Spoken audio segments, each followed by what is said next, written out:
What's happening, guys? How are we? I'm trying to make sure. Let me see here. I don't want to cover up too much of the screen. This should be okay. A couple little wrinkles I'm trying to do on film is I'm gonna, go through it and make sure to put up a timestamp that's very legible in the corner, and then try to only cut, I think, the most important plays. And this one got rather long, to be completely honest. This is going to be a long show. I'm just going to warn you ahead of time. So yeah, your Browns win 19-17 against the 49ers. Nobody could have predicted that, right? And there's a lot of good film here, a lot of fun film here, and a lot of stuff to talk about. So let's go ahead and go through it. We'll start with offense and then jump to defense. Some of these points will be quicker. Some of them will be a little bit slower. We'll do the best we can. All right. If you have any questions, I'll try to I'm going to switch these screens so I can see your questions a little bit easier. All right. Hang on just a second, guys. All right. If something comes up, cool. Right on. Got it. Okay. All right. Here we go. Let's go with first. Looks like 1st and 10. This is kind of the first play the Browns ran. So I wanted to highlight for you guys some things I've been talking about with inside zone. So a lot of inside zone is initial double teams and working to backers, right? Double team climbing to backers. We're trying to be here and here. What I noticed in this game is that the Browns are struggling, the tight end cutting off this backside, right? Which is not easy for guys to do, but they have the tight ends who can do this. So here's just a quick example of what inside zone looks like. And here's the thing is, even though David is pretty clearly beat here, if we follow this course, you're still going to gather some yardage, right? So I understand Kareem is thinking, I'm going to try to cut off of this and work back through here, but that's never going to be a cut that you're going to make. So I like still following the inside zone path and then kind of just taking your 2, 3, 4 yards where you can get them, right? Because here, look at the alleyway you have here. If you put that little 1-2, right? You put that little 1 foot down and then cut back off this right foot and sell Warner over the top, because you'll see Warner fly over the top when he reads that left foot, right? So this turns into a negative gain or a 0 gain that should have been a positive gain. So I just want to highlight a couple of these inside zone reps, which I will. So next play, I run it through 11:35, 2nd and 10. You get your example of what comes of this play, little play action, first screenplay. This is good stuff. It's what you like to see. That's an 11-yard gain. Good timing by everybody, right? You're going to release the 3 inside. I like when the back cells run. Always enjoy that, because you set up and so often will pass block this back off of that. So he sneaks out into the flat. You have 2 inside. It looks like Wyatt Teller decides to go the wrong way. Generally frowned upon to do that.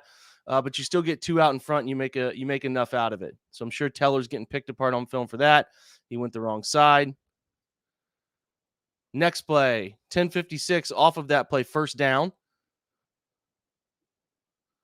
Little bootleg action. Good job by Walker getting it out. Now, not many times in this game the 49ers allowed you to get anything positive off of boot stuff, because they defended in their own practices so often that they're really good at covering it. This is a nice job here by Walker again. Sell it, get the head around, motion more into the backfield so you got a speedy answer. The 49ers do such a good job of punching out right here, right? They do a great job at the linebacker position with it too. But in this one, there's a little miscommunication between the outside backer and the corner, and that turns into a 9-yard gain. Now, Elijah Moore, I would like you to just, hey, man, I'd like you to just beat him to the sideline. I don't really know why we're stopping and stopping a 1st down from happening in that one, but nonetheless, a nice gain. 2nd and 1 now. All right, here's a concept the Browns are running a ton of. This is called crunch, okay? All right, so I want to draw this up for you because this is a heavy part of the Browns game plan. Crunch is a 3-trap concept where you're trapping the left guard, the right guard, and the tight end are all trapping, okay? It looks like from the broad view, you look like you're watching like some sort of inside zone, but you're getting 3 traps on these 3 down linemen, and then you're getting climb You're getting the climb, right? And then you're getting a climb. The Browns ran it 2 variations. They ran it with these 3, which is called crunch, and then they also ran it without the wing tight end, and they did a double trap. Now, I don't know what coaches are calling that so much these days with 2 guys, but you can see here, I'll try to run it at slow speed for you.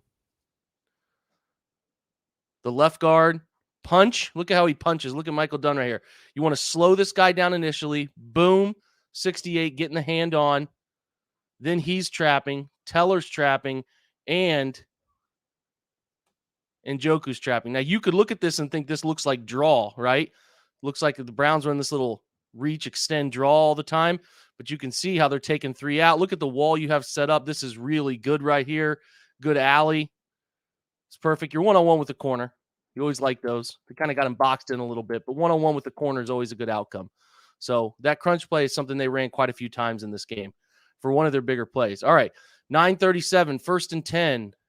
49ers had already gone up 7-0. We'll check at the line here, probably going kill or opposite. This is an example of Fred Warner, man. So here, watch this. This is actually really well done.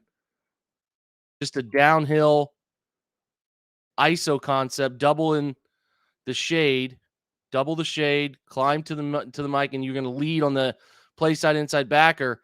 Watch this, man. Look at this. This is exactly what you want. Look at that run lane. You got 77 who's hidden by the TV camera right here with the ability to climb to the next guy vertical.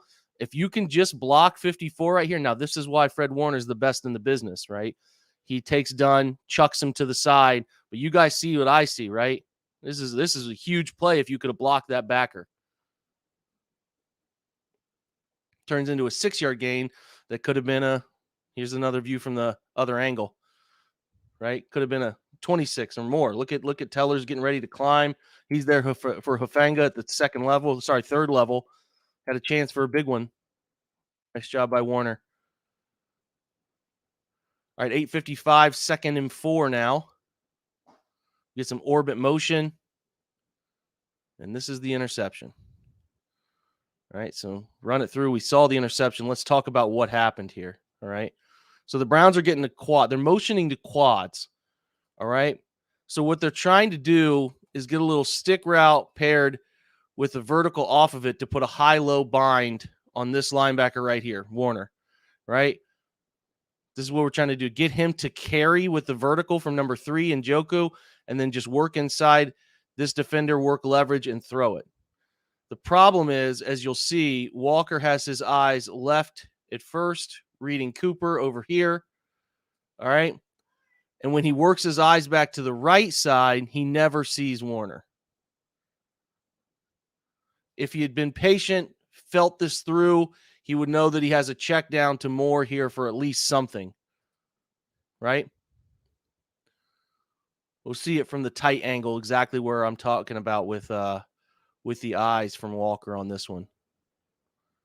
So watch his head off the snap. Go left side. Left. Right. Working that side, trying to see if Cooper has an advantage. Doesn't. Comes back to the right side. My hunch here is that the line of sight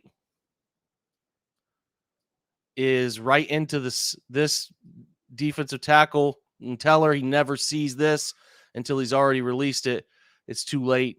I mean, he's got to see it. His job is to see it, but I'm just telling you why he would throw that, because logically, you guys would look at that and be like, well, there's no way he should throw that. There's no way he thought he could fit that in. No, he just didn't see him. So his job is to see him, though, and that's why, PJ is, fighting for a job in the NFL. And again, there's truly, you can tell some elements of this. Now, the Browns did a great job, forced a punt, even though they, the 49ers were to Warner stop on that play. So looks like they had the football at the, Browns 35, right? Good stuff.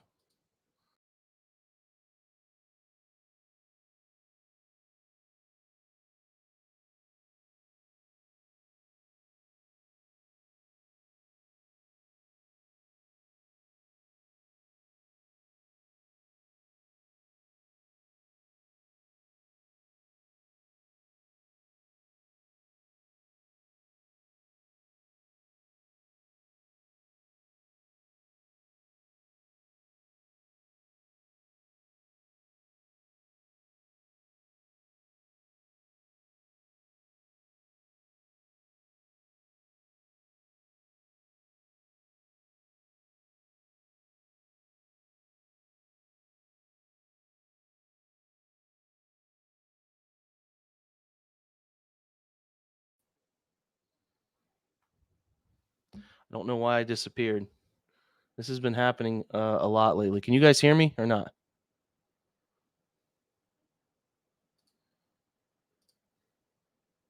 Test. You guys able to hear me, or is it not working? This is a bit of frustrating thing. Um, okay, well, we'll hope that it works here. All right, so nice job on this tight end screen, right? Nice job on the tight end screen to be patient from David. If you missed the analysis on the Godwin run, I just think that there was some really good blocking done up front here. Watch Jed climbing out, turning back. Great job by Bryant sealing here. And running into the outside to open up that lane, right? Good job by Donovan staying on, Jed walling off two here, and you make one man in space miss and you're out. That's a good play. I mean, the Goodwin should be involved in all those, or Godwin, sorry. No, Goodwin. I'm an idiot. Marquise. Thinking of Chris Godwin, Tampa. Anyway, this should have been a touchdown. I mean, it is a touchdown, but this is the frustrating thing. Watching it from the tight view, there's just no reason for this. You got to watch 77 because this is just lazy. Sometimes you think you can take a play off on screen because on screen, you're allowed to let somebody go by, right? So this is a common fallacy. Like, I think they're doing a good job of being really patient, especially David, because if you're too early on releasing your guy right here, they'll sniff out that screen quickly. But if the linebackers get into their zone drops, when they get into their zone drops, if they take their eyes off of you, like this scenario here, 54 is taking his eyes off of him, right? 48 is just too far outside. He's already done by the time you read it. But look at Teller kind of be lazy, let himself get a swim move happen, and then he holds him for no reason. I mean, it's bad. It's really bad to have a hold there on a screen that you're going to fight off pressure and get the football thrown late. I mean, it's perfectly done. I think, the jet animation. Good question, Hunter. So the jet animation stuff is, I think he thinks this flag is thrown on him. He's been called for these snatch traps right here where you get inside the shoulder pads and pull him down. So he sees the flag land right by his feet. Watch him look back. And I think he thought it was on him. So that's my guess for why he was so animated. I don't know. Maybe he was defending Wyatt, but I don't think he'd have any idea that how Wyatt was playing on that one. So, anyway. All right. And moving on now. Next possession after I think the Browns missed a field goal of their own. 5:14, first quarter, first and 20. This is just another example of inside zone where the tight end is the problem. I mean, look at this. Look at the lane you have here. It hits anywhere between here and here. You can read your center's butt. You can press this here. It's perfect. The only problem is you need this guy to be a dog one-on-one. Now, that's 97. He's a pretty good football player for them, right? So, take that for what it's worth. It's a tough task, right? But this is what you need because look at some of these opportunities you have. I mean, the middle of the field here is wide open.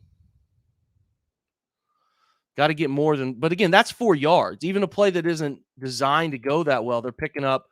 It's designed potentially to have more, but there's 4 yards there. That's how you stay run game efficient. 2nd and 6 is a fine down and distance to be in. All right, pointed out this one. As you'll see here, this is 2nd and 18 after the holding penalty that was initially that 1st and 10, then was 1st and 20. You only pick up 2 yards. I'm sorry, there's only 2 yards on that inside zone. What you're looking for here is a little bit of a predetermined throw. I don't hate the predetermined nature of this throw because you think you're getting one-on-one with, Goodwin at the top of the screen. So it's hard to be mad at taking this throw. Cornerback is inside leverage against an out-breaking route. If the ball is giving him a chance here on the sideline, it's potentially a catch, right? But again, you'll see the middle of the field. It's wide open. Hey, and on this inside zone, guys, I see a lot of comments on this. Like, hey, you're a tight end. Every now and again, you're going to have to block these guys. So, you can't look at the technique, fellas. He's standing up straight. He doesn't get his body to the right position. I don't care if you get pushed inside. Just don't let your man beat you inside. Like, just be a wall, right? Like, I know it's Bosa. I get it's a hard request, but this is the NFL. Like, you're going to have to block these guys every now and again. So, happens. I've seen guys block Miles before that are tight ends. Yeah, the middle of the field is what I want to point out on this one. Is the release here by Amari Cooper is pretty good. Let's see if we can go back to it. You see him right here. I want to make sure we accentuate this one. So again, I don't hate the read, the decision, outside leverage throw on a 2nd and 18, but boy, would you like to be able to see that middle of the field running wide open, right? I mean, Coop sells him out with a little rocker step back to the inside, and there's nobody home. So that one's tough to miss. All right, so next we have first quarter still, 2:08, 1st and 10. And this is a concept the Browns went to. Sorry, I need to let it play through for those of you that like to see the play first before I talk through it. My bad. This is a play the Browns went to quite a few times. It's just it's a very simplistic form of pin pull. So what you're getting here, Browns know they have those wide edge guys for the 49ers. They're just going to say, okay, we'll block here, and then we will send our guy flat motion to be a loop player, and then we'll also pull the tackle and have 2 on this pin pull. I like this concept. Just a little quick flip. They did it from under center as well. This is a nice job from Jed climbing. Good job from Michael Dunn, the left guard here, climbing as well. Then you're in space against a safety one-on-one. You want to try to make him miss. Good tackle by Gibson, but the concept is good. If you make one man miss there, that's what made 24 so special in this scheme. It's a hard thing to do is tackle 24 in these spots. So, it's a good run though. 6 yards, 1st down, good run. Next possession, 2nd and 10 into the second quarter, 7:45 left. The 49ers have gone up 10-0 at this point, right? This is the Browns are kind of against the wall. At this point, they did not have many yards, right? So they're sort of, stalling out, hadn't done much outside of that first possession, and they needed a big play. And you can't bank on these all the time, but when you have Amari against press corners, if a team's going to play, whatever form of cover 3 down corner, right, they're going to play Mabel off of it, whatever they want to do, you're always running the risk of Amari doing something like this to the corner on your boundary side, right? And he does it here. Watch him off the line of scrimmage. Watch the feet sell inside. Boom. Back outside. And that's, it's been a quarter and a half of football here. He's made 2 people fall down. Now, I don't think his wide receiver room is going to let him live down that he let a linebacker chase him down, right? They're going to probably give him some hell for that one, even though he had to stop, change momentum, all that stuff makes sense. But the guy wearing 48 catching you, they're going to give you some flack for that, right? Okay, now after that play, 58-yard gain. Still same possession. Obviously, I think it's the very next play. 6:53 left here in the second quarter. Still 10-0. And here's the 2-man concept. So I was talking to you about crunch. I'll play it through, but this is 2-man crunch, not the 3-man with the tight end. So here's the scheme wrinkle difference. And this is a 7-yard gain. This is a nice gain, right? This is a nice gain. So they're selling fly motion away. They say, okay, instead of running, we'll make this look pretty similar. We'll still have a tight end here, but we're going to actually run it to the right side. So what they're going to do here is they're not going to worry about this player. They're going to let him go. And then you're going to get 2 crunch blocks that happen. Try to play it for you real slow. Guard. Both guards are going to be pulling and kicking here, right? So the risk is you're letting this player go, but you got to beat him upfield, right? Great job off the snap. Everybody's where they're supposed to be. Jed's doing a nice job here, climbing. Dunn goes to kick. Dewan needs to be a little quicker on his climb here. He needs to not get caught up in this mayhem because we're pulling for that guy. But this is beautiful, right? This works out really well. It's a nice run. Nice design. I like them using the 2-man and 3-man. Now, here's a fun one, right? This is your schematic wrinkle to the under center sneak. 16-yard touchdown, right? There's nothing fancy about it, guys. They don't pull anybody. They just block outside zone and have a flat motion guy for an extra body at the point of attack. He just takes the snap, flips it to him, kick out the corner, up and through. Jed turns back, gets a piece of that man. It's pretty simple, right? Here's from the tight view. Wall it off. Everybody's walling it off. Good job by David Bell right here. Stepping down, taking care of Warner, pinching him inside. Donovan climbs, let the corner go, kick him out, and we are off to the races. Stay on your man. Good job by Donovan. And that's a touchdown. That's fun.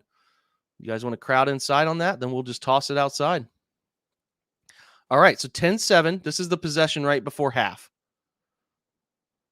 Man, it's a little too often we're doing this. Let me play it through. Sorry. Pin pull. You're going to pull the center and the tackle. Man, 71. Had a pretty good game. I want to be clear about that. Had a pretty good game. But, man, this one, we want this one back. Pulling around. Pin pull, right? Bop. Block that edge. David does a good job. Everybody's where they're supposed to be. Hey, if this guy's going inside, let him take him. Know that you have a puller behind you. Wyatt's climbing here. He's going to take here. Hey, just climb to the safety.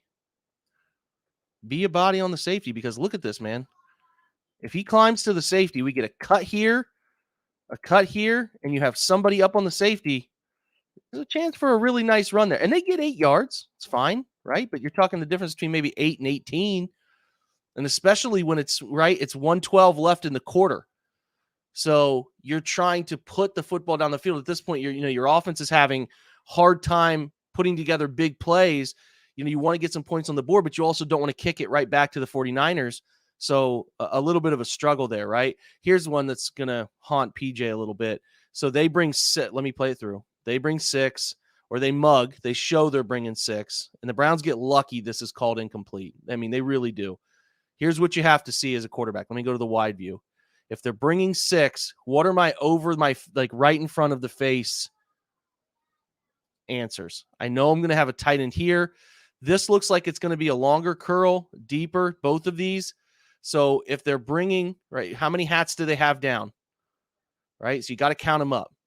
You have 5 blocking against 1, 2, 3, 4, 5, 6, 7 down. So what you need to know is, where is my easiest answer? Because it's hot off both sides. You're going to get a hot call for these 3 and these 3. So what you want to do is try to find your easiest answer, right? If you know David is, Elijah's running a deeper route, that's not my easiest answer. My eyes are going right now, because I at least know I have an answer. Now, if you want to throw this with some anticipation at this moment right here, he's going to 8. You want to throw it, that's fine. But boy, look at the tight end if you just get your eyes to your easiest stick route right in front of your face. They get lucky because, again, I want to show you the quarterback's line of sight. I don't have it, don't feel like I can throw that with anticipation. You'd like the eyes to get back right quicker because, at this point, all you're doing is just putting this football, just you're soft tossing this thing right into this window and letting David get out in front and go with it. It's a big play. So hopefully PJ learns from that. Again, this is hard.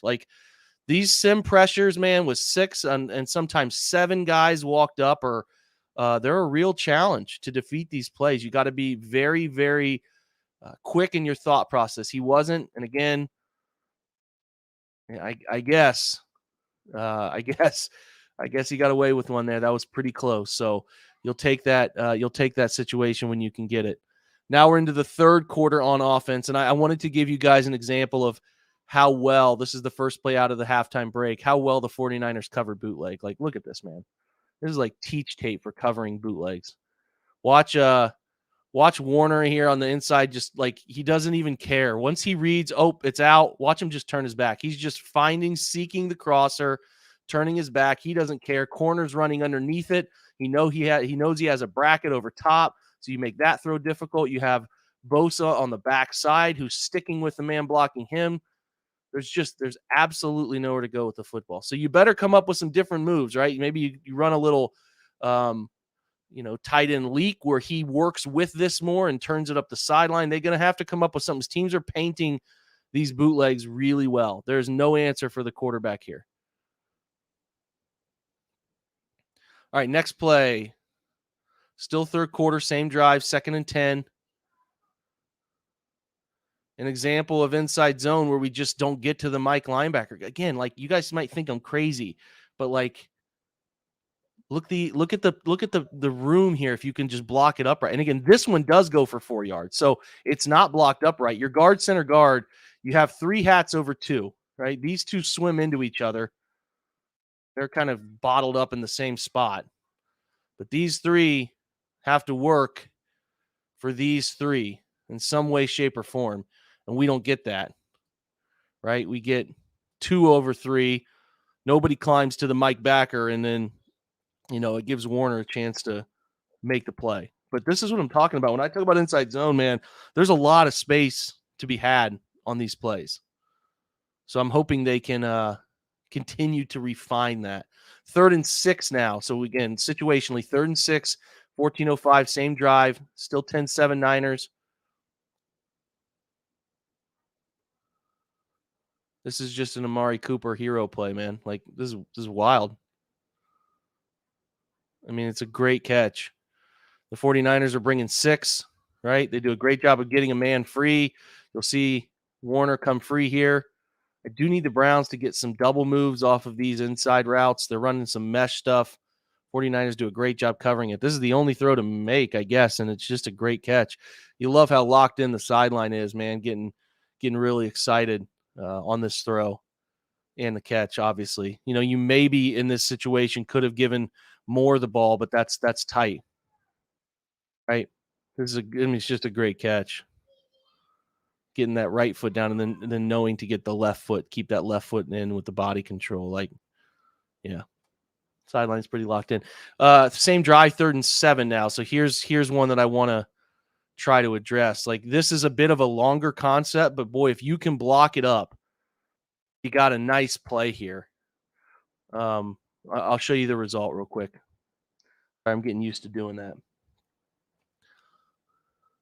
So you're obviously getting man in this 3rd and 7. They're showing you that. They're walk down. They're capping over top of these, right? They're showing pressure with the fang off the side. The Browns running something they run all the time, right? They run this little stick. This is called shock concept. You get a stick, a hitch, and you get a slot fade. But what they do is they take more instead of selling him going completely up the field. They dig route back inside of it. And I think they designed it this way, and it's really effective, but you have to block it up.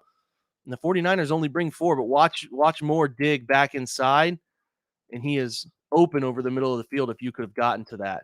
But that's, again, you got to block it up. But what you're doing is you're calling that concept when they're only bringing 4. You think they're showing more than they're bringing. You think there's a tendency, maybe a certain portion of the field that they don't actually like to blitz, right?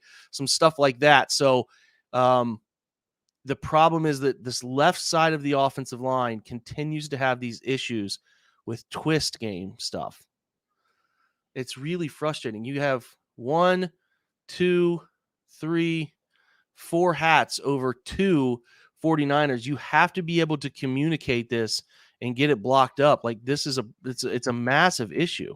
There's no reason that Bosa should come splitting that. Now they actually do get Bosa handled, but they don't. Jed doesn't see it in time, so he doesn't get the head around. And then 95 is showing up free, and that forces Walker to want to get out of the pocket instead of being able to sit in. And they have a spy sitting there waiting on him, and there's no play to be made. Man, because Moore, you'll see him come into the screen late there. He's open. It does take a little while to get to that route, but you gotta block up those twists. So the Browns kick a field goal. Now we're talking about post. So they kick that field goal on that drive. They come back out defensively, and then they get a interception, right? So this is right after the Martin Emerson interception. 1st and 10. This is frustrating. I don't want this to be called necessarily that much at all, really. But right here, you really need to put your foot in the ground and get vertical. You have 2 leverage spots right here. Get vertical. Like your hips are starting to turn that way. You keep running laterally. Donovan thinks you're going to cut it up off of how he's blocking, and he's trying to hold him, and then it turns into a -10. I mean, again, it's not even too late to cut right now. Just go forward, son. Like, go forward. I'm just not a fan of Elijah in these. He's just not. It's not his thing. It's not his thing, and they're trying to make it his thing. Like, look, like that is the alley that you want to gain some yards on that, and that's frustrating, right? So if he can't do it, you have to go some other direction. All right, so 3rd and 22, and again, I want to show you guys a twist stunt, right? Look at the left side. Don't get it blocked up in time. And this is not isolated to like, oh, is it a Jed Michael Dunn thing because they haven't played together much? I've watched Jed and Batonio fail at this all season. All teams are doing, guys, is they're doing this is the recipe. We are going to take the 3 tech away from Batonio normally and Teller. Oh my goodness, I apologize. From Dunn and Wills, and we are going to have him loop and isolate and occupy the center. So the center's eyes have to go right side. This leaves 2 over 2. All we're going to do is go here, occupy, and twist underneath it. Or sometimes they'll do the opposite. It is having a whole bunch of success and is one of the more damaging pass rush stunts that we've seen this year. These 2 are just retreating into the quarterback's lap. On 3rd and 22, you have to give your guy a chance to throw it downfield. So that is disappointing. And I want to draw your attention to like what's going on with the left side. That's a big portion of what's going on with the left side of the offensive line. So definitely want to hit on that. Okay, let's keep going here. Still 3rd quarter, 4:23 in the 3rd quarter. This is a fun little pistol wrinkle. I saw the Giants run this with Saquon too, so I really like this concept. It's very simple. It's almost like a swing screen. You'll see these a lot at the lower levels of football because it's an easy drop back throw for the quarterback. He's really not even reading these. They're letting Bryant get out in front of him, dropping it off late to the back, and then having a lead blocker out in front to do whatever, right? So I like this as a way to pick up cheap yards. Anytime you can get a first down 5-yard gain, I think you definitely will take those. Deeper quotes as Brian says, deeper question: did all these stunts happen later years? I think that they were better with it in 22. They're just really bad at it this year, and I'm sure Callahan sees it and all of that. I just don't know why they can't seem to fix it early in the season here. It's really killing their protection. All right, so again, you guys probably remember the play I just drew up for you a minute ago, shock concept. It's one of their favorites, especially against teams that run cover 2 on late downs, right? 3rd downs, hey, these guys like to run cover 2 or any 3rd down. And the Niners are a cover 6, cover 2, middle of the field, open type of late down coverage team. So you're going to get here, you're going to get here, you're going to get an occupy corner, but it's a stick route on 3rd and 3 if he's open. Catch it. You're going to get a hitch route. If this guy were to bail and run underneath that slot fade that happens right here, right, then you can take the hitch. You can take the stick. Or if these both occupy, don't be afraid to throw the football in this window right here. It's 3rd and 3. Watch. Will Backer sits underneath it. Sorry, Mike sits underneath the stick. Just put this football on his outside shoulder up to the high side. Give him a chance. Only he can get. It's got to be thrown on a rope, but turn his hips this way on 3rd and 3. You got a chance for a conversion, right? So if you're late down to Bryant, your eyes on him, right? It's almost intercepted. Almost intercepted.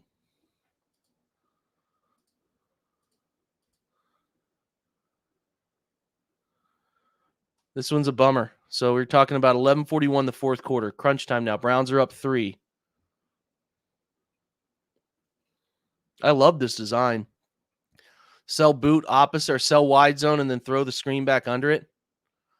Here's the problem.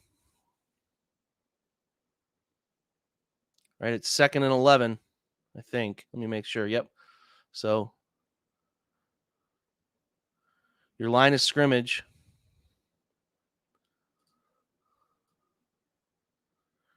All right. It looks a little weird because of the angle of the camera, but that's your line of scrimmage.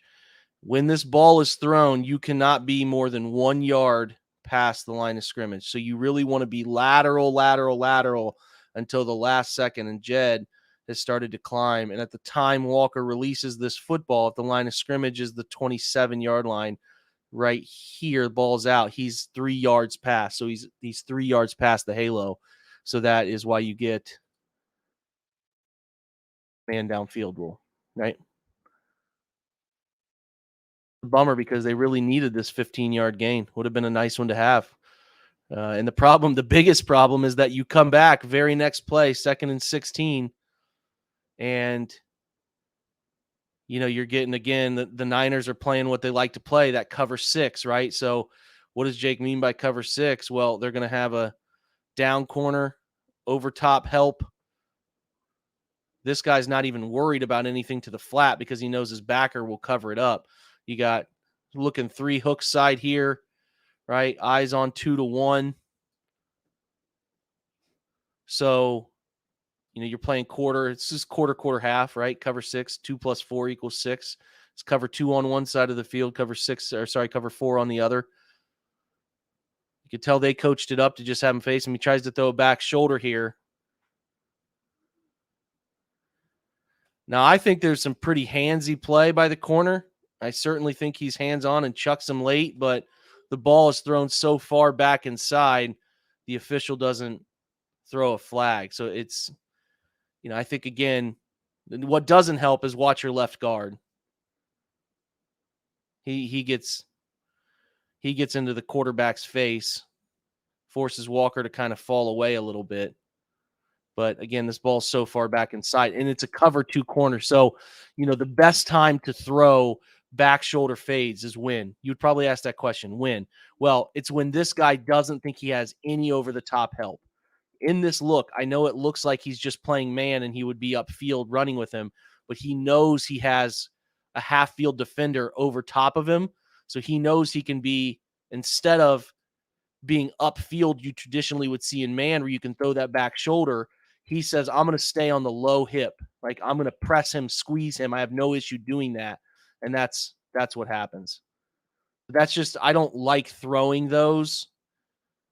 Back shoulder is a good weapon to have at your disposal, but I don't like throwing those against cover 6 with a down corner, especially a down corner who knows that he has support over the top and he's not even remotely worried about the lid being lifted or getting beat deep. So that play's frustrating, guys, because at that moment it was 13-10 and you felt like early fourth quarter the Browns could almost win that game 13-10. Then you're down 17-13. So it's tough. This is the next drive out.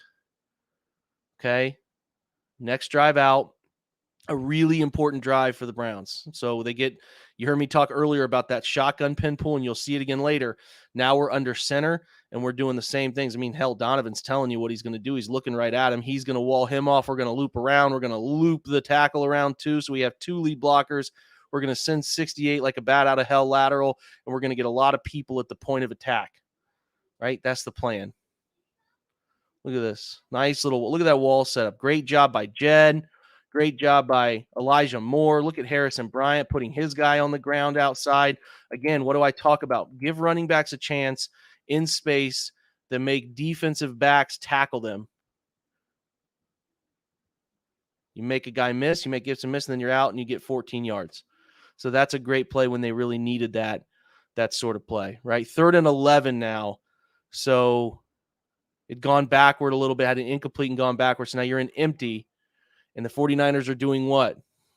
This is what they like to do late downs because, any backup quarterback, you like to make them think. How many are in the box? All right, so we have 7, right? 1, 2, 3, 4, 5, 6, and 7. So they're leaving 4 over 4, but the Browns are in empty. So they have an advantage somewhere. So somebody in this group has to be bailing. So you got to be thinking about that sim pressure stuff as a quarterback. So off the snap, let's watch it through. They actually do bring 6 and they get to him, but this is what you have to do in these situations. You have to throw it with anticipation. And Walker does a good job of 1, 2, 3, ball out, hit your running back in the slot on an out route, right? He's 5 to 7, put it on him. Now the Niners do a good job of like bracketing this, right? Inside out. They do a good job of bracketing this.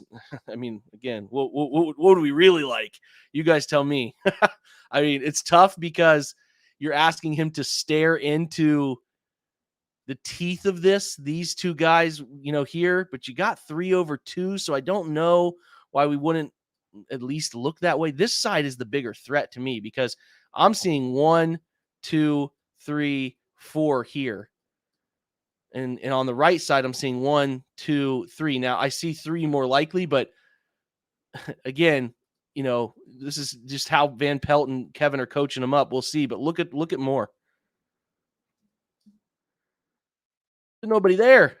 I mean, it's the same thing as Njoku. The 49ers were willing to give up these bust plays right here. Like that's a huge gain. If you can just make that read and throw, have your eyes peeking left side, because again, on the left side with the threat, I'm seeing like these are walk down. I have 3 over 2 instead of 2 over 2. It's a 7-yard gain. It's fine, but those are 2 big plays you guys have seen that should be like really chunky gains, man. All right, now you're in 4th and 4 off the 3rd and 11. So you're in empty again. Niners are not showing that blitz front. You get a good result. It's interesting. I mean, I'm curious. You like the width here, so he's sticking in that spot. It's a dicey throw. If the backer's sitting on that a little quicker, if that's maybe Dre Greenlaw, that's a little tougher, right? This is a big boy throw, outside shoulder, and great job by Bell of wearing that hit and falling forward, pushing forward to get that first down. So, you like that. This is a nice little backside slant route from 4. And again, this is quad, so this is 4 strong. You're really giving him an opportunity here, right? Isolate him. And then this is just great from Cooper, man. Like, watch him at the top of the screen here. Hopefully I'm pointing him out and you guys can see him. Watch him sell, right? Right foot hard, boom. Left foot 1, 2, 3, climb. Drive the outside foot, turn the hips. The only thing 2 can do is grab you at that point, right? It's a great job. Good throw, too. 13-yard gain. Now it's 3rd and 10. All right. You'd gone through 2 incompletions. Can't take a sack. Well, what happened? Because, the Niners have it covered pretty well, right? I mean, we'll talk about the protection blow up here, but, you're running a sail with a outside release and the Niners are eyes inside. He's going to drive on that and he's driving over top. It's bracketed well. The backside drag, you can maybe buckle him up right there since Warner is running underneath of any drag that direction, but it's good coverage. But the problem is, right? The problem is the protection. You'll see it again. What do you see? 7 in.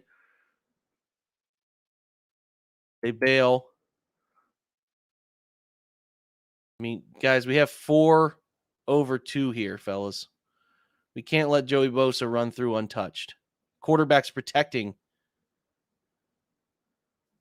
He's expecting you to protect this right side. You have enough bodies to easily slide to this and make it happen. Like plenty of people.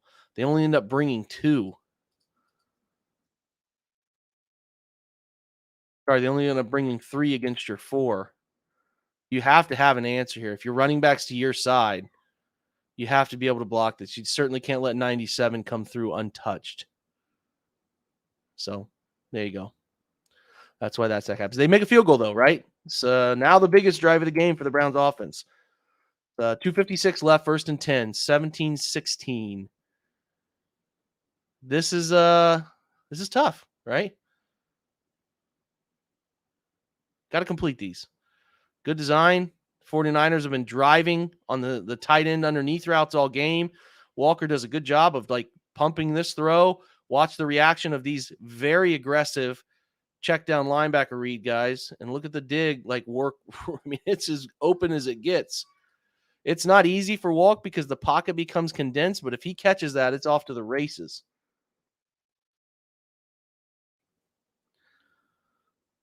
It's off to the races.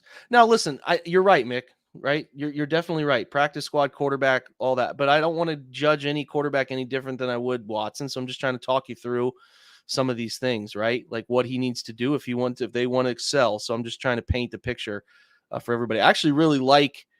I really like this one, man.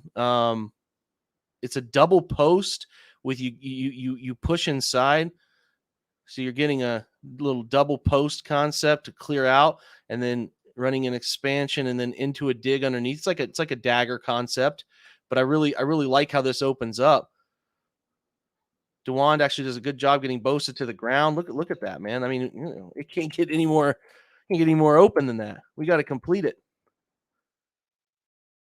The 2 times we've gotten somebody open, we got to hit them.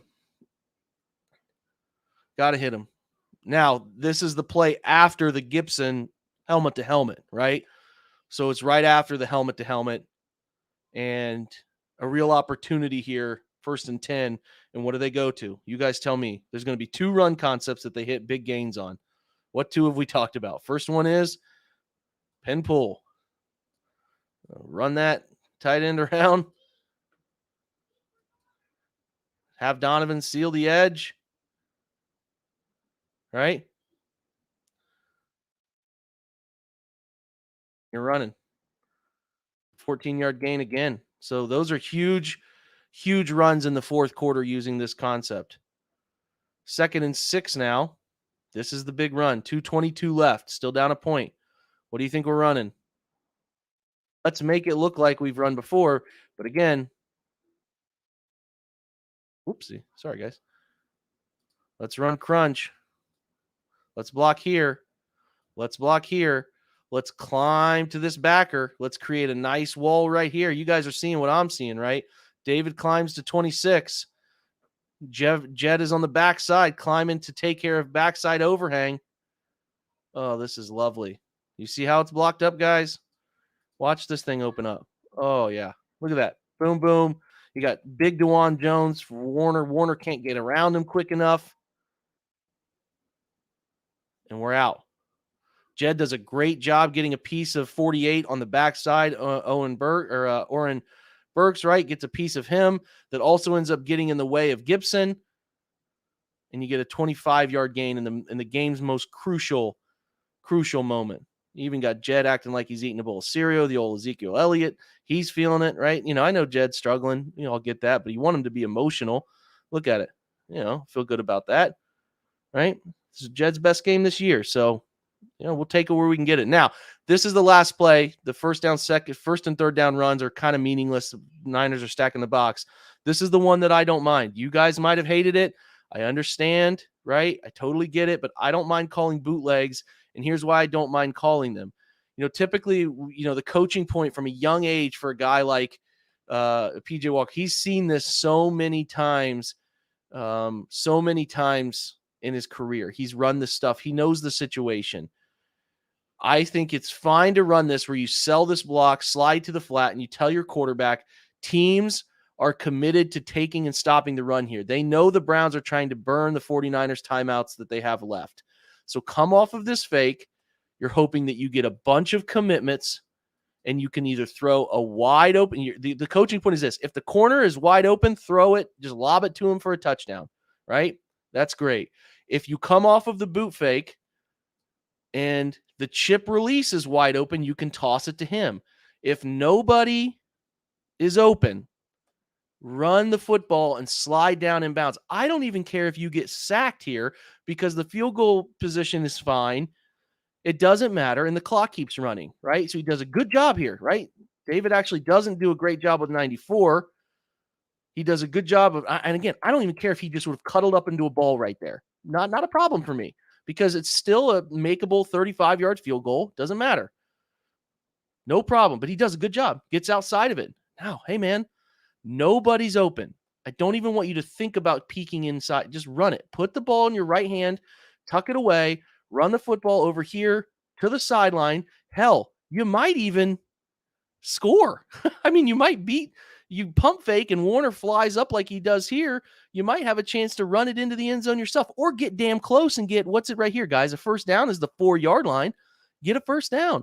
Why on earth are we throwing back across our body? And he knows it too. You'll see it on the end zone view. Watch it here. Like, look at the spec. You guys tell me, man. PJ's an athlete. You can run this football and slide. And if Warner does bottles you in, just slide down before you go out of bounds. Take it. Like, does he not even see Whitner? What are we thinking? I can't even fathom it. He's been coached on this so much in his career. He knows better. And he said it himself after the game, and Kevin coached him before. It just should never happen. You can see him have this moment of like, what am I thinking over here? Like, it's bad. Like, that's the second worst outcome of that play. The first being that this ball actually were to have been intercepted. Because two guys had a chance to maybe get that thing, but goodness, you just got to run it. Like right here, put the fastest shoes on you have and take off, get toward the sideline, slide down inbounds, and just take your 4 or 5 yards. And hell, like I said, you never know. You might even pick up enough for the first down. So that is, yeah, boy, the Browns caught a huge break. So, all right, that's the offense. Let's switch over to the defense, which has a lot of really good moments in it, obviously. Pretty good. Boy, did the Browns play an aggressive brand of ball on this one on the defensive side. Let me take a drink of water. I've been talking for an hour straight here. It's a lot. Okay, there we go. Defense, we have about 8 minutes worth of clips, which is a lot of clips. So buckle in. First drive. 49ers had him schemed up. And I want to give PJ credit. Some of you guys said this too, man. Like, yeah, he did enough, kind of, right? Like, he wasn't all too helpful, but they won. He was at the helm, made some throws up the sideline to Amari. He was fine-ish. I'm trying to be nice. He was fine. They need him to be better if he starts this weekend. So anyway, Niners had a nice little scheme in place here, blocking up this jet sweep stuff or fly sweep. You'll hear it called, at least the way I was coached up. It's under center. It's called a fly sweep. Shotgun where you flip it forward or hand it forward. It's a jet sweep. I don't know the variation name, and maybe it's just to have everybody remember where the quarterback is, but nonetheless, that's how I was coached up, and that's why I refer to him as a fly sweep under center and a jet sweep from the gun. But anyway, they thought they could get around this edge all day, which they did. They blocked it up pretty well. The Niners ran this 3 times for success, and that is you can't let this happen. Right? So these fly sweeps, you can't let these be successful plays in the NFL level. You have to take those away. And again, I think that the Niners did a good job of knowing how the Browns would react to some of their motion stuff where they'd get caught inside, kind of peeling inside. Now, this is the 27-yard gain. This is actually the biggest gain for the Niners of the entire game. Now, here's why it happens. Let's watch it through.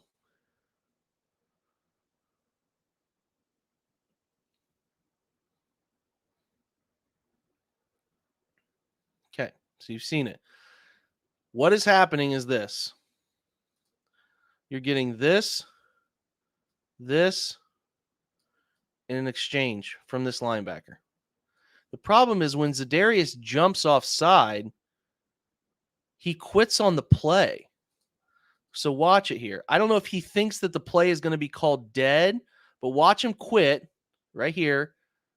And then he doesn't get to the inside the way he needed to take this gap away. He stops.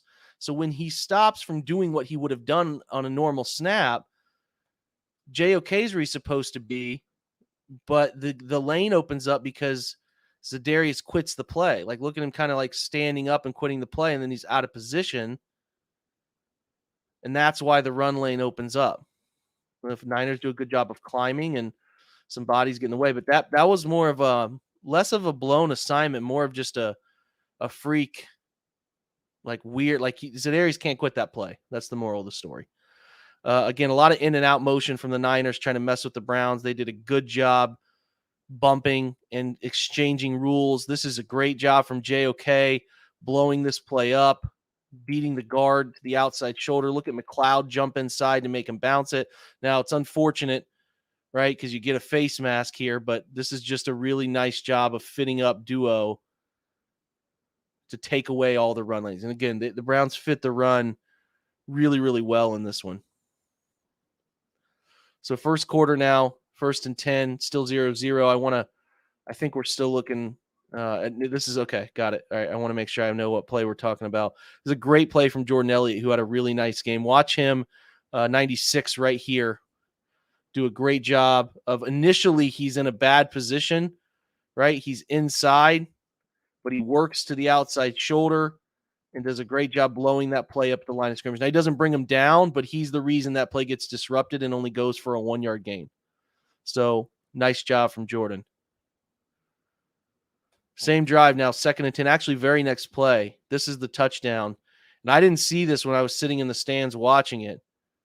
But, man, this is a gnarly hold down here. Watch this hold from Trent Williams that he gets away with on JOK. Watch him. And, again, I want to make sure I'm illustrating where it is. It's right there.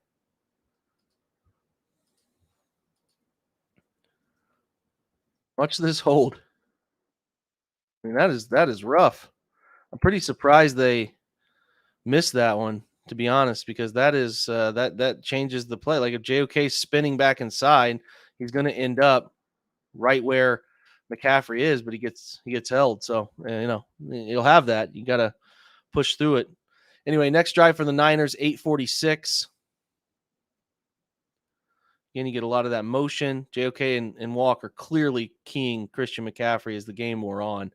It took one drive. They started keying him. This is a really great play, jumping this screen, because the Niners had a clear plan to use play action and then, like you just saw on the touchdown, throw screens off of that play action because of linebackers punching out. So that wasn't going to work.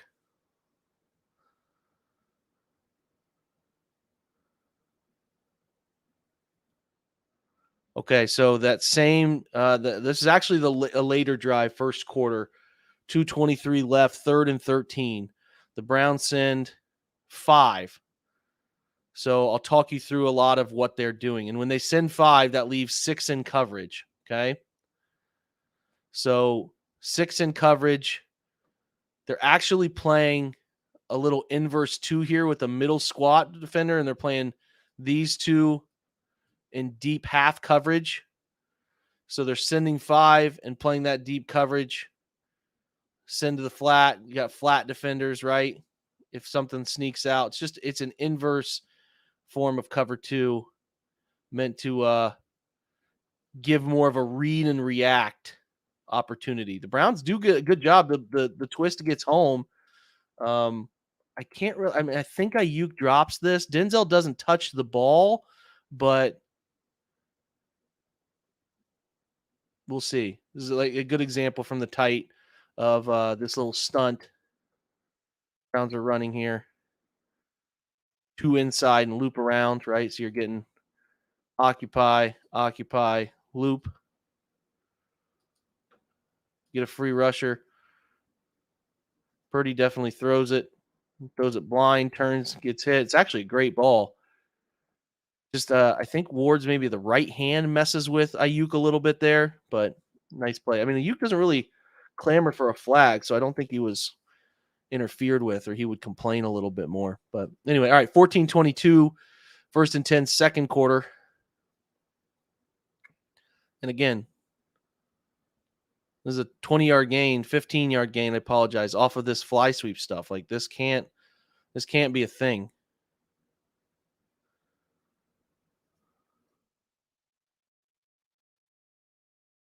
These angles are bad. Like they have to clean this up. They can't let that happen. Those are 15 cheap yards that they can't let happen. Now here's another. I'd be interested to know. I feel like the Browns are in man here. Is my hunch. It's hard to tell. Maybe they're in three. It's really hard to tell because they just blow the coverage because you have Ward. If he's your third, I mean, you have the safeties outside of Ward, who is usually your traditionally outside corner. Um, so he's inside bottled up, and then the cloud's jumping inside, and they have nobody feeling out this over route from the backside. You mix it in with a post to run him off. I mean, you can see that there's just no clear identification of who's covering who. I mean, I feel like if it was man, I know that the play action messes with you, but in man, you're covering this player, you'd be chasing him inside. So if that's the case, it feels to me like it's zone behind man. Zone behind the front, and Denzel is just sitting there. I'm not entirely sure. This feels like a bust to me. Of just a lack of understanding of what that coverage was, which is pretty rare for them. That's something I would probably ask about.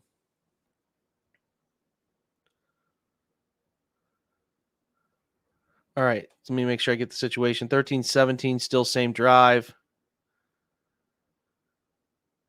This is a really good job up front. Like I wanted to show you guys this one for like here's the line of scrimmage, as you can tell, is like right on the line. Like watch how well these guys are moving the line of scrimmage. Watch Elliott, watch Miles. These guys are playing 3 yards into the backfield. I mean, there's nowhere for McCaffrey to go. And like that's what Schwartz wants. He wants to have this he calls it a maze. The running back has to run through a maze of different players to get where he's wanting to go. And that's just a great job. And another look again, these run fits got better as the day went on. This is that inside out duo. Watch McLeod beat Jennings to the hole. There's no chance. Just it's fit up so well. Even with Miles taking, you hate that cut block right there into the thigh board. But yeah, I mean, they're just, again, they're fitting it so well. 3rd and 7. Now, again, the Niners think like, hey, we're getting a lot of man coverage. The Browns are playing a lot of man. Um, at minimum, they're playing some three off of it. Just watch how well they key in here. I wanted to show you Thornhill just keying in on this route because they did actually have some success with McCaffrey leaking out, and he's kind of he can choice route it here. He could Texas route it back inside. He could stutter and then seam it. So he's got a lot of options, and he's really dangerous at that spot. He does a little Texas route here. Watch how quickly Thornhill triggers on it on a 3rd and 7, and it has no chance. So I think the 49ers are saying, hey, we'll catch them in man-to-man right here. The Browns actually are doing a nice job in man-to-man where they're having a low hole setter and a deep safety help player to take away inside leverage stuff the way you want to. So man, it's tough to throw on if the line can get home as quick as the Browns can, and you can defend that way and kind of bottleneck everything inside off coverage. It's a hard thing to beat. It's a great job from Dalvin just making the whole situation in the backfield uncomfortable, right? So Niners are trying to sell gun pin pull stuff, pulling two. Dalvin's just immediately taking away the ball carrier, and his presence alone disrupts Purdy into throwing quicker. This is a terrible pass interference call. Like the head's not even around. Nobody's holding him. Yeah, I really can't believe they called that. That was just an awful call. But a great job disrupting and then making that throw have to happen quicker. There's nobody holding him there. And no clue the ball was even being thrown.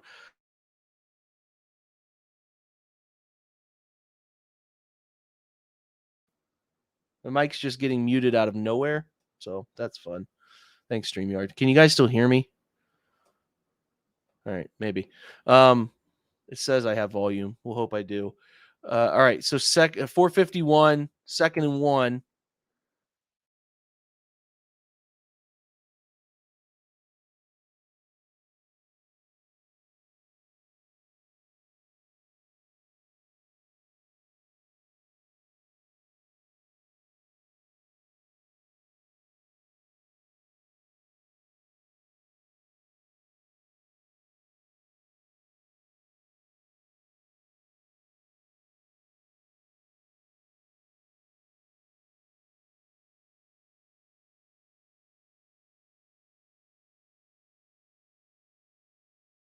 I have abs.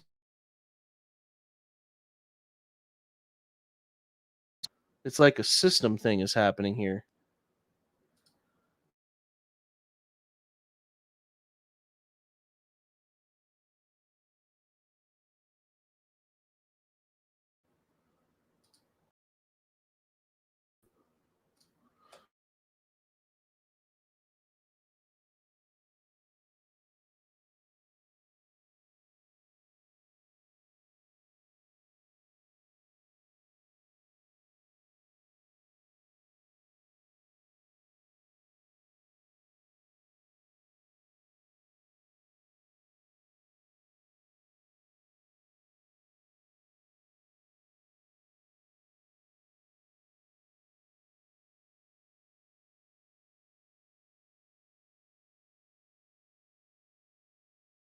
Maybe we're working again. I don't know. More of the story is I think I need a new cord for my microphone. So, yeah. Anyway, hopefully you guys heard some of that. It's a counter concept happening here, where they're pulling this jet motion is pulling this player to kick out. Wright does a great job up and through to blow this play up right here, and then watch Delpit just beat Juice Check to the point of attack. Like Wright blowing up Kittle. Look at this, like throwing that shoulder into his thigh, clogging up the hole. So you don't have the ability to climb through a Juice Check. So Juice Check can't even get to Walker, who he's probably trying to go for. Delpit beats his man. Like this is phenomenal. It's really good. Watch it again. And JOK is messing with. I mean, it's just they're fitting the run really well.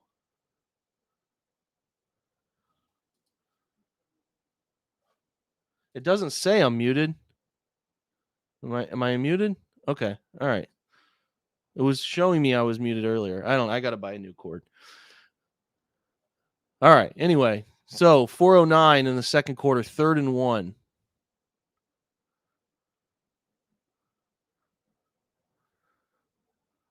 This is the third jet sweep.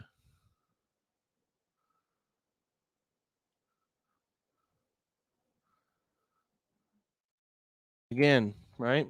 Which is really a bummer to see 3 of these plays pop for yards that mattered. They got to fix that. That's the one thing they really need to fix. All right, second quarter again, 3:33 left.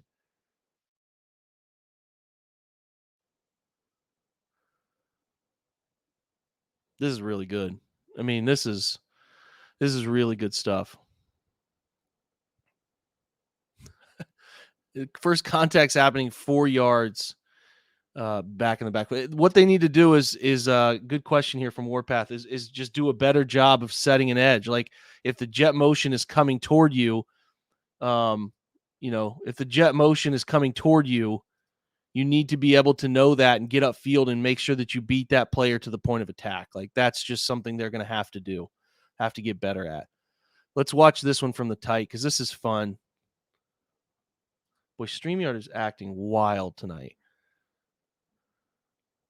2 players blow this play up immediately in the backfield. You get Elliott winning, you get Miles winning, and then there's nowhere like they're trying to sell. Like I don't even know what. I think this is Gray or this is Ray McLeod. Like I don't even know where he's going. He's got nowhere to go. So this is a cluster, and it's just white hats all over the football, having a fun time. I always like this JOK strut. I don't know. That's just some good stuff. 2nd and 13, 2:48 left, same drive.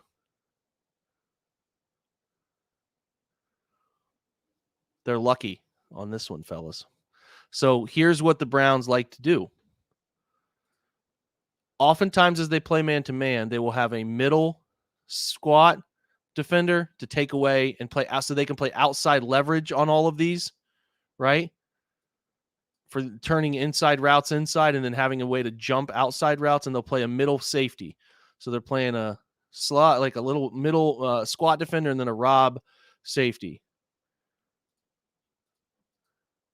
I don't know why the Niners didn't do this a little bit more because Miles is actually called offside. Now, here's the difference between earlier when Miles actually, when Zadarius quit that play when he was offside, Miles knows he's offside, but he actually does a good job of getting pressure on Purdy to disrupt this throw a little bit, because this is a touchdown, and it would have gone for a touchdown because that flag is not on the 49ers, obviously.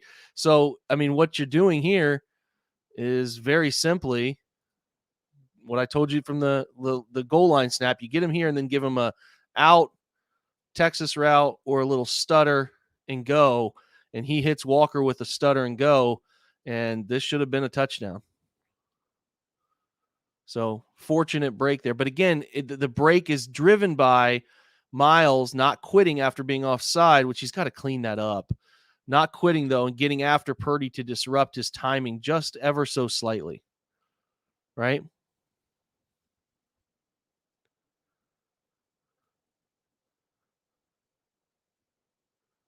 This is the first play of the second half, if I recall, or first play of the 49ers possessions in the second half. The Browns just decided to make this adjustment where they said, anytime we get this flat motion, we're just going to run with them. So essentially what they're doing is when they're playing zone off of it, it's just going to be curl flat, middle hook, cover 3. And we're going to say, hey, man, you are running with the motion and you just take that away. You isolate onto that. So it's just 3 deep, 3 under.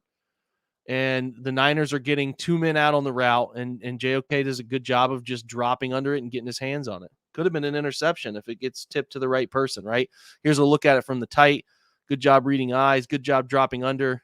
He's right there for it. Just couldn't quite get it. But again, that ball gets tipped. It could be tipped right into Thornhill's hands. Next play. This is unbelievable stuff from Myles Garrett here. So Myles is an inside player. He has to go and shoot inside gap here for this exchange, right? So he's starting from a full body outside of Trent Williams. He wins inside. He gets there so fast. He gets inside of Williams. And then as the running back is working duo and coming back away from it, he's strong enough to rip up underneath the shoulder of Williams and move him to make this play. Like, this is silly. This should not be a thing. To beat a guy who's like Williams is the concept is calling for him to step that way. And then to put your left foot in the ground twice, rip up underneath it, knock the hand off, make the tackle. I mean, that is big time football. Great run. The best run defense game for Myles I might have ever seen in his entire career. He was special in this one and run defense. So it's 10-10 at this point, 3rd and 10 for the Niners, 10-17 in the third quarter.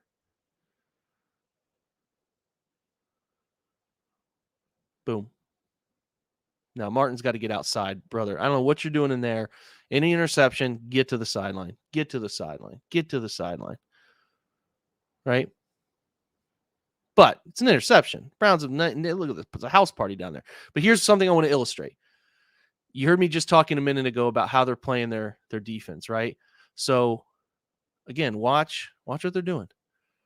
I talked about the linebacker. What they like to do is they like to play a middle robber at the second level and then a deep safety middle of the field. They want to play outside leverage on all of these routes and funnel things inside, because when you play with outside leverage, Pat, and I'll get to your question in just a minute, man.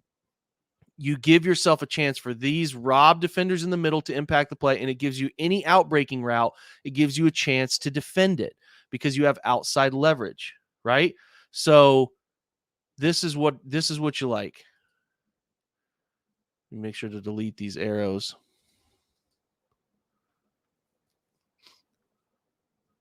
Look at all the outside leverage, outside, funneling in. Now in this one, the difference is we're going from too high, right, and leaking down into a rob player here and rotating into cover 1.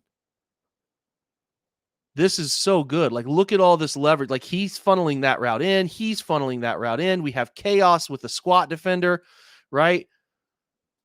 And all it takes is the quarterback to just miss one little bit, and he does. He throws it behind him. You're just making life difficult on the quarterback. He's got to be perfect. Miles wins the high side, makes you feel uneasy. You don't quite put it where it needs to be thrown. Leave it outside. Boom. That's good stuff. That's why they're playing a lot of man, because they can do it. Personnel matches. Look at that freaking party down in the end zone. We got coaches dancing on the field. Good stuff. Next 49ers possession. Browns unfortunately didn't get any points off that turnover. So, you know, you win some, you lose some here. 8-16, 1st and 10. This is JOK making a great play. This was called a sack. Love it. This is a nice little wrinkle to what they were doing. They like to play. They like to cap this bunch look. So, hey, let's send this edge player here. See if we can create some chaos every now and again. They did it twice and got great results from it. Boom. 49ers are sliding left. Nowhere to go with the ball. Sack. Great play. JOK dancing and kicking stuff over there. Here's a look at it. 3rd and 19 now. 10-10, still the score. I wanted to highlight this play for Okoronkwo. This is a really fun spin move now. You know, people will ask, is he spin moving because he's able to, or like, why is he giving up contain? Well, he's inside and they're actually inside, and looping around, right? So that's the good stuff. This is spin move. It's vicious. It's quick. Gets inside. Wins. Great move. All right. So 13-11. Yeah. So I talked about this on the pod, Jerry. You know, I didn't mind them going for that one, but they needed to not waste the timeout. Like they needed to be decisive about it. I didn't mind them going for it because you're chasing a win there, but they needed to be a bit more decisive about what path they wanted to go. I wanted to show here another great edge set by Alex Wright. Does a great job. He's really doing well in run defense this year, so you like that effort. Still 13-10 Browns at this point, 12-29. Motion to quads. Again, look how the Browns are covering it.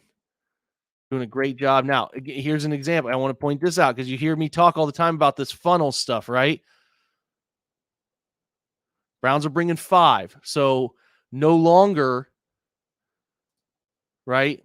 No longer is it 4 inches, or sorry, you have, sorry, I'm reading the comments. So you guys are telling me, yeah, Kevin mentioned that they spotted it and then they respotted it or something. I wouldn't have minded if he had went for it in that moment, but I just, I hate that he had to burn a timeout to do that. It's unfortunate with the ball spot stuff.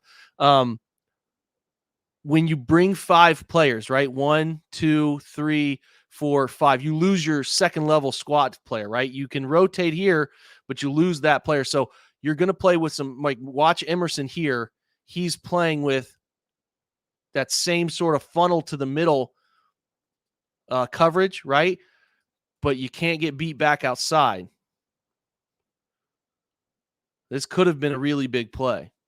Can't get beat back outside. So this is a great blitz. I wanted to illustrate this blitz. 3 off a side. You're really blowing this up. You're going to pick, and then challenge them to handle the twist. They do not handle that twist very well, right? Great job by Tomlinson beating his man. Just enough disruption on the quarterback. That's why you want that's why you do this stuff, is to get that little disruption that causes a quarterback to just barely miss. Now, this is right off the interception we watched, PJ's second interception. I don't think the Browns are quite ready for the quick change that happened here. We'll watch it from the tight. You know, I think this one's on McLeod. He kind of slow plays this. He's backing up and retreating and falling. He needs to be a bit more stern, because if you guys are sending people inside and scraping, then these 2 players have to be nails, right? They have to be absolute nails on coming up and exchanging. Taki's slow. McLeod is retreating, and that's not a good formula. That was a bad rep. It was a really bad rep from them in a game that didn't have many bad reps. But again, you're running on the field. You just got another stop, and then all of a sudden a bad interception happens, and It's not good. Now, 17-16, Browns need to get a stop. 3:21 left. They just kicked the 50-yard field goal. Need to get this stop, get the ball back to have a chance to kick another field goal. What do they go to? Ooh, that little sneaky JOK blitz, right? We're going to walk him up off the edge, have a 5-down look. Who's going to be our 5th guy blitzing? Niners do the same thing. They don't account for him. Boom. Look at it. Look at that. Slide. These guys the Niners did not do a very good job.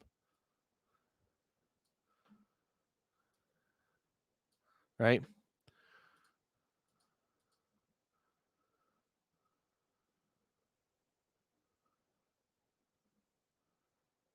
Right off the edge. They draw it up. If they were linebackers were a little slow in the last play, McLeod a little soft off the edge. Try to train that, right? Boom. Get a throwaway that turns into a intentional grounding. That's perfect. Right?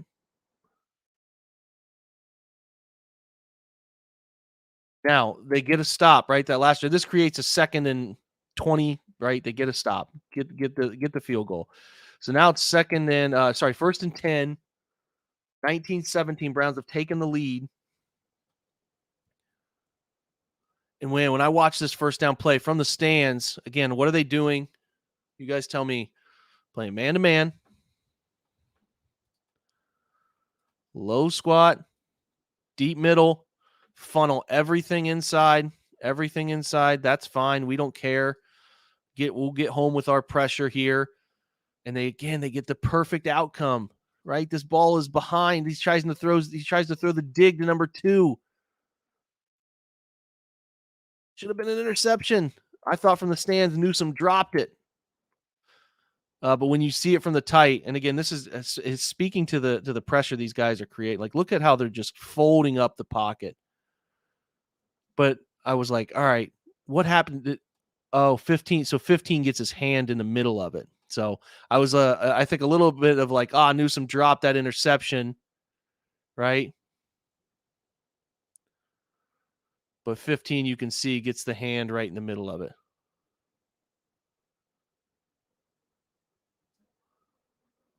So tough break there, because that should have been picked. That's exactly how you want it to look. You're funneling everything inside, creating a whole bunch of chaos, crossed vision, right? Just fractions away from making that happen. Essentially, he just turns into a DB to get his hand on that. So this is a big one that ends up being the 25-yard gain. We're not going to watch the pass interference because it was pretty clearly pass interference. The Niners did something that I wish the Browns would do more of this year. They haven't done it. This is just the break the huddle. Center puts his hand on the ball. He snaps it. Notice how the Browns aren't ready. It slows down pressure. Great wrinkle. The Browns have done this a lot. I'm actually not entirely sure why they haven't done it more this year. It's just a touch snap. Like, look at like the Browns clearly aren't ready. And then they're running a pivot, which, again, I'd like the Browns to be running a little bit more of these, right? Where you're selling, stick inside, drive back to the sideline. Not entirely unexpected. That's a route you'll see, right? Catches it. You got to tackle him. Just, this is a 5-6 yard game. They have no timeouts. You got to tackle him. I don't know what is going on. I especially don't know what Taki's doing here. Like, he just punches at I think he's gonna try to punch the ball loose, but he that's really ugly, because if you just tackle him at the 45 on the other side of the 50, that's not the end of the world. It's a big gain. It's a first down, but the clock's running. But you don't give a real shot to tackle him. You're going to let him get to the other 40. So this was just one of the more perplexing, or disappointing, right? Because you got it bottled up.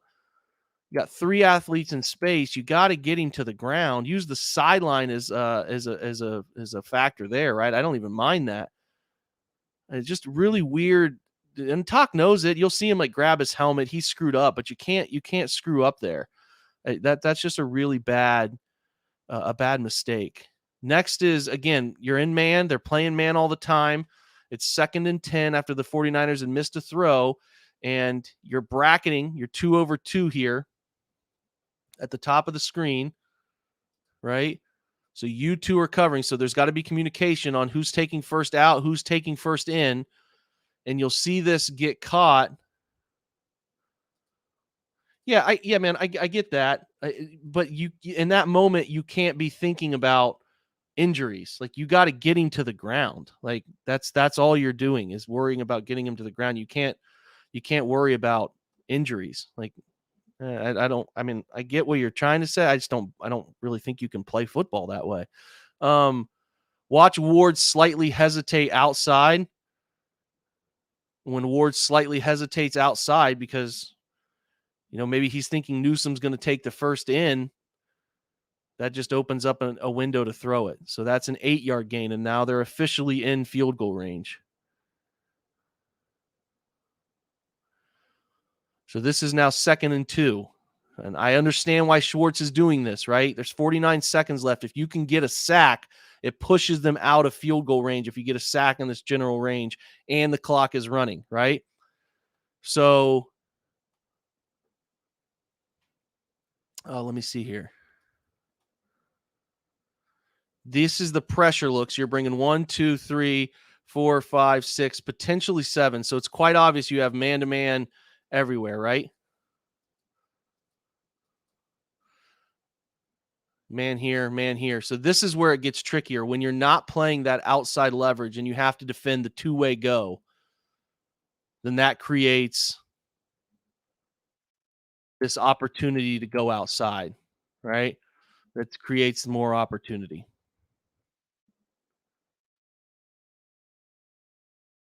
This is tougher to defend. Now, this is why they like doing the low hole setter inside and the middle safety too, because you can funnel things inside. You can jump an out route, right? That's what makes it trickier.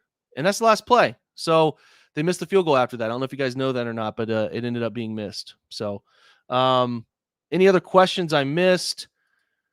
Yeah, Dennis, I don't agree, man. That's a hold. I don't agree. It's going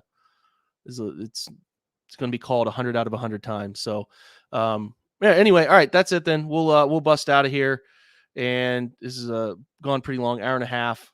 But if you have questions, you can throw them into the chat of the video afterward, and I'll try to get to them in the video afterward. So thanks for being here. Appreciate you guys. About 270 of you hung around. Appreciate everybody who hung out, chatted, and did all that fun stuff. But it takes a while to cut up this film and all of that and watch the tape. So I hope you guys are enjoying it. It seems like it's worth it for most of you, and you enjoy the Browns getting a little better and watching some of those efforts too. So, yeah, hey, Rafik, that's a good point. That right there, the field goal attempt that Ward did rip off of that side, I do think that impacted it. That's a great point that I don't think many people have made. So kudos to you for making that point, man. Good stuff. Anyway, all right. Appreciate you guys. Have a great night. Go Browns. I have a pod tomorrow with deep dive stuff, information. OBR film breakdown will have all the data that you need and some of the player analysis. Anyway, you guys are the best. Appreciate you. Have a good night. Go Browns.